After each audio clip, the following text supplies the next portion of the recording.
আজকে সভাপতি সাহেবের কাছে বেতন যাবো। আসসালামু আলাইকুম সভাপতি সাহেব। ওয়ালাইকুম আসসালাম ওয়া রাহমাতুল্লাহ। সভাপতি সাহেব, আমার 2 মাসের বেতন বাকি, যদি কিছু টাকা দিতেন। 2 মাসেরই তো বেতন বাকি হয়েছে, তার বেশি তো দেখলেন না 4 লাখ টাকা দিয়ে চলে গেলাম কয়দিন আগে।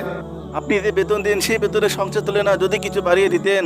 আপনি জানেন আপনাকে 6,000 টাকা বেতন দিই, এর বেশি আর 1 টাকাও বেতন বাড়াতে পারবো না। এই বেতনে কিভাবে চলবে? দাঁড়িয়ে কাতার সোজা করি।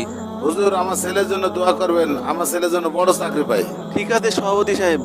আল্লাহু আকবার, আল্লাহু আকবার, আল্লাহুম্মা আমিন। সভাপতি সাহেবের ছেলের বেতন যেন আমার মতন হয়। ইমাম সাহেব, আপনি আমার সাথে বেয়াদবি করলেন কেন? আপনার সাথে আমি কি বেয়াদবি করলাম? আমার ছেলে লাখ লাখ টাকা বেতন পাবে, আপনার মতো 6,000 টাকা বেতনে চাকরি করবে? 6,000 টাকায় কি হয়? 6,000 টাকা আমার ছেলে চা খরচই হয় না। 1000 টাকার বেতনে আমরা সংসার চালাই, তাহলে বুঝলেন তো আমরা কষ্ট করে সংসার চালাই। তাই তো হুজুর, আমি এইটা কখনো ভেবে দেখিনি। 6,000 টাকায় কি হয়?